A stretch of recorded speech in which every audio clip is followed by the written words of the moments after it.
Hello friends, मैं हूं Prince और स्वागत करता हूं आपका मैग्नेट ब्रेन्स में। हम क्या देख रहे हैं, तो हम बेसिकली क्लास 11th में मैथमेटिक्स का अपना चैप्टर सीक्वेंस एंड सीरीज के अंदर सम स्पेशल सीरीज डिस्कस कर रहे थे, जहां पे लास्ट लेक्चर में मैंने आपको इसी टाइप की जो नई वैरायटी हमने बताई थी, जो हमने सीखी थी, उससे रिलेटेड सवाल करे थे और मैंने आपको एक होमवर्क दिया था। कौन सा होमवर्क?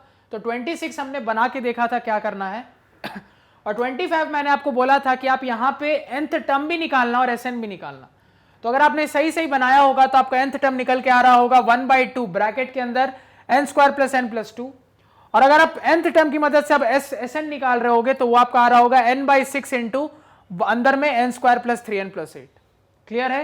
ये आपका आ रहा होगा, इसको मैच कर लो। अगर नहीं आ रहा है मतलब कुछ आपने गलती की है। क्लियर है? अब आ जाते हैं नेक्स्ट सवाल पे। अब देखो एक वर्ड प्रॉब्लम देख लेते हैं। अब वर्ड प्रॉब्लम, अब ऐसा जरूरी नहीं है ना कि ऊट पटांग सीरीज आपको बस ऐसे नॉर्मली सीरीज के फॉर्म में ही दिखे, हो सकता है आपको वर्ड प्रॉब्लम के फॉर्म में दिखे, तो वो सवाल और अच्छा हो जाता है। अब क्यों अच्छा हो जाता है, एक वर्ड प्रॉब्लम से समझते हैं। अब देखो सवाल कह रहा है कि a man collects ₹1 on his first day, पहले दिन ₹1 कलेक्ट किया, ₹3 ऑन हिज सेकेंड डे, दूसरे दिन ₹3 कलेक्ट किया, 6 ऑन हिज थर्ड डे, तीसरे दिन ₹6 कलेक्ट किए उसने, चौथे दिन ₹10 कलेक्ट किए उसने, और ऐसे करते करते वो क्या कर रहा है, पैसे कलेक्ट कर रहा है अप्रैल के महीने में। किस महीने में? अप्रैल के महीने में। पहले दिन 1, दूसरे दिन ₹3, तीसरे दिन ₹6, चौथे दिन ₹10 एंड सो ऑन। अब आपसे वो पूछ रहा है what will be his collection on the 30th of the April, यानी 30 अप्रैल को उसका कलेक्शन क्या होगा। यानी कि वो 30 अप्रैल का क्या मतलब है, बता रहा हूं, 1 अप्रैल, 2 अप्रैल, 3 अप्रैल, 4 अप्रैल, तो 30 अप्रैल मतलब महीने के 30वें दिन उसका कलेक्शन क्या होगा। यानी आपसे वो 30th टर्म पूछ रहा है। महीने के तीसरे दिन का 30वां दिन का क्या मतलब है, आपसे वो 30वें टर्म की वैल्यू पूछ रहा है, तो आपसे वो 30th टर्म पहले पूछ रहा है, पहली चीज। उसके बाद आपसे वो पूछ रहा है कि पूरे अप्रैल के महीने में कितना पैसा जमा करेगा। तो देखो अप्रैल के महीने में कितने दिन होते हैं, तो जनवरी, फरवरी, मार्च, अप्रैल, 30 दिन होते हैं। यानी कि वो आपसे पूछ रहा है कि 30 दिन में वो कितना पैसा जमा करेगा, मतलब वो आपको S30 भी निकालने कह रहा है, यानी आपको वो 30th टर्म भी निकालने कह रहा है और सम ऑफ 30th टर्म्स भी निकालने को कह रहा है। ये सवाल है आपका। क्लियर है?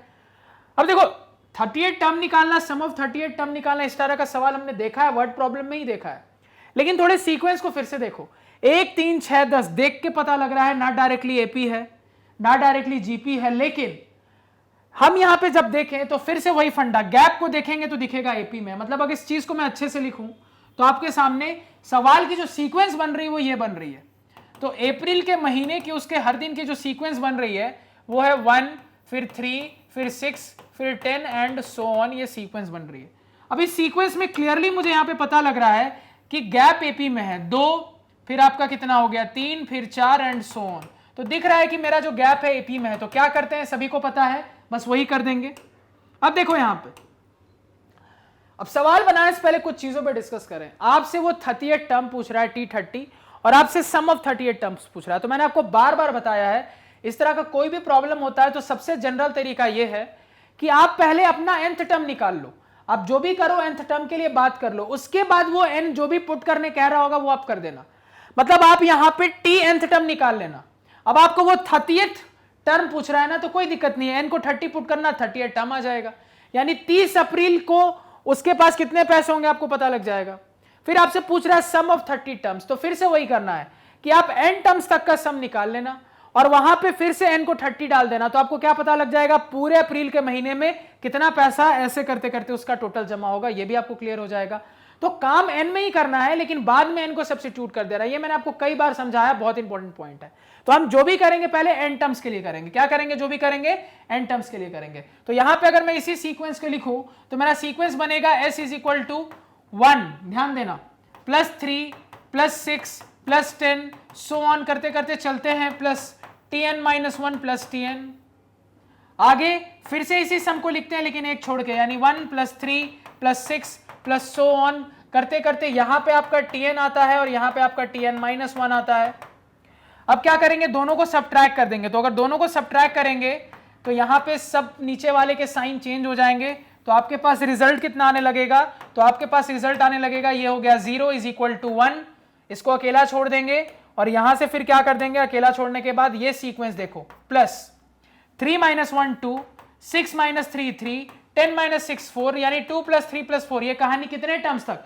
तो n माइनस 1 टर्म्स तक सर। तो ये कहानी n माइनस 1 टर्म्स तक जा रही है, और फाइनली माइनस tn। अब मैं इस माइनस tn को इस तरफ ले आऊं तो ये क्या बन जाएगा? माइनस tn इधर आके प्लस tn बन जाएगा, इज इक्वल टू। अब देखो फिर से इंटरेस्टिंग चीज हो गई कि कोइंसिडेंटली जो मेरी एपी आ रही है उसमें एक एक का गैप है, तो 2 से पहले का टर्म 1 होना चाहिए था और 1 है भी पहले, तो मैं एक साथ सबको लिख सकता हूं। तो अगर एक साथ लिखूंगा तो मैं लिखूंगा 1 प्लस 2 प्लस 3 सो ऑन। कितने टर्म्स हो गए? तो इतने n-1 थे, इसमें एक और जोड़ दिया तो n टर्म्स हो गए। अब बहुत क्लियरली पता लग रहा है 1 plus 2 plus 3 dot dot dot dot n terms है, तो डायरेक्टली जानते हैं sum of n natural numbers. क्या फॉर्मूला होता है? n into N plus 1/2। यानी कि ये कैलकुलेट होके कितना निकल के आएगा मेरा? तो n इंटू एन प्लस 1/2, यानी ये कैलकुलेट होके आएगा मेरा 1/2 into N square plus n। तो ये तो मेरा tn निकल के आया, तो tn मेरा निकल के आ गया। तो अब मैं यहां से आराम से 30th टर्म यानी 30 अप्रैल को उसको कितने पैसे मिलेंगे ये निकाल लूंगा मैं। तो यहां से मैं बता सकता हूं कि मेरा t30 क्या होगा। तो t30 क्या हो जाएगा मेरा? तो t30 हो जाएगा, अब n की जगह पे बस क्या करो? 30 पुट करो। तो इस फॉर्मूले में पुट करते हैं ताकि आसानी से कैंसिल हो। तो 1/2 इंटू 30 इंटू 30 प्लस 1 यानी कि 31। तो 2 15 जा, तो यहां से दिख रहा है 15 1 जा 15 का 5 कैरी 1, 15 3 जा 45 प्लस 1 46, तो 465 रुपीज। यानी 30 अप्रैल को उसको ऐसे इस पैटर्न से मिलते मिलते 465 रुपए मिलेंगे। पहले इसको इतना नोट डाउन कर ले। क्लियर है? अब किसकी बात करेंगे हम? सम ऑफ एन टर्म्स की बात करेंगे। किसकी? सम ऑफ एन टर्म्स की। तो पहले उसके लिए टीके निकाल के रख लेते हैं। तो टीके कितना आ रहा है मेरा? तो टीके यहां से निकल के आएगा 1/2 इंटू यहां से के स्क्वायर और यहां से प्लस के, यानी अगर सम ऑफ एन टर्म्स की बात करें तो यह आ जाएगा समेशन टी के, जहां पे के आपका 1 से लेके n तक है, यानी ये हो जाएगा समेशन के 1 से लेके n तक, और टी के कितना है? के स्क्वायर प्लस के। तो आपने लिख दिया के स्क्वायर प्लस के। अब इसको सॉल्व कर लो तो समेशन, अब देखो टीके में 1/2 बाहर कॉमन है, तो 1/2 आपका यहां बाहर कॉमन हो गया, यहां भी 1/2 है। तो ब्रैकेट के अंदर समेशन के आपका 1 से लेके n तक के स्क्वायर प्लस समेशन के 1 से लेके n तक के। इसको सॉल्व करेंगे तो 1/2 ये हो गया समेशन 1 का स्क्वायर 2 का स्क्वायर 3 का स्क्वायर n का स्क्वायर, यानी n into n plus 1 into 2n plus 1 divided by 6, और यहां से आ गया प्लस समेशन के मतलब 1 plus 2 plus 3 dot dot dot n, यानी n into n plus 1 divided by 2। ये निकल के आ गया यहां अंदर। यहां तक पहले नोट डाउन करें। क्लियर है? अब इसको सॉल्व करके देख लेते हैं कितना आ रहा है। तो इसको अब सॉल्व करेंगे फाइनली यहां पे हम, तो मेरे पास रिजल्ट आ रहा है 1/2 इंटू ब्रैकेट के अंदर, ध्यान दो तो मुझे दिख रहा है n इंटू एन प्लस 1/2 मैं कॉमन निकाल सकता हूं, तो मैं कॉमन निकाल लूंगा। तो 1/2 इंटू n प्लस 1/2 मैंने कॉमन निकाल लिया, तो मेरे पास क्या बचा? n into N plus 1/2 common, तो 2n प्लस 1/3 बचा, प्लस यहां 1 बचा, यानी ये 1/4 इंटू n प्लस 1 बन गया। यहां पे 2n plus 3 plus 1 2n plus 4 बन गया, 2 कॉमन निकाल लूंगा, तो इंटू 2 इंटू 2n प्लस 4 यानी कि n प्लस 2 बन जाएगा, डिवाइडेड बाई 3 आ जाएगा। तो इस 2 से ये 2 गया, तो आपके पास आ गया 1/6 into n plus 1 into n plus 2। तो ये सम ऑफ n टर्म्स आ गया। अब मुझे पूछ रहा है कि पूरे अप्रैल के महीने में कितना पैसा कमाएगा। तो अप्रैल के महीने में होते हैं 30 दिन, यानी 30 टर्म का सम क्या होगा वो आपसे पूछ रहा है। यानी अब n की जगह क्या करना है आपको? बस 30 पुट कर देना। n की जगह बस क्या करना है आपको? अब 30 पुट कर देना। तो n की जगह जैसे ही 30 पुट करोगे आपका रिजल्ट आ जाएगा। तो ये आया Sn।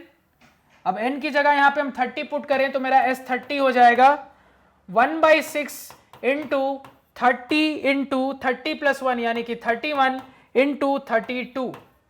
तो यहां से दिख रहा है 6 5 जा 30 हो जाएगा, यानी कि ये आपके पास क्या निकल के आ जाएगा? तो देखो ये आपके पास आ रहा है 5 2 जा ये 31 इंटू, देखो यहां पे 5 2 जा 10 का 0 यहां 1 5 3 जा 15 प्लस 1 16, यानी कि 16 इंटू 31 कर लूं तो 16 1 जा 16 का 6 कैरी 1, उसके बाद 16 2 जा 32 16 3 जा 48 49 4960 रुपीज। तो टोटल अप्रैल के महीने में वो ऐसे करते करते इतना पैसा कमा लेगा। नोट डाउन कर ले।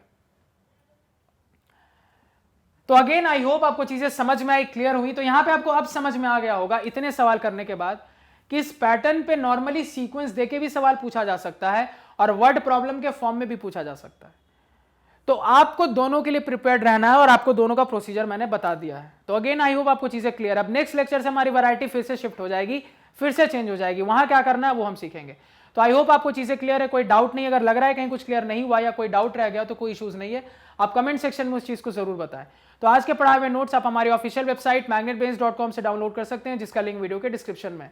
magnetbrains.com पे आपको क्लास 4 से लेकर 12 तक सारे सब्जेक्ट्स और कोर्सेज मिल जाते हैं, सिस्टमैटिक ऑर्डर में अरेंज्ड। इसके अलावा आप कंप्लीट कोर्स के लिए मैग्नेट ब्रेन्स प्लस में जरूर अपग्रेड करें। Thank you.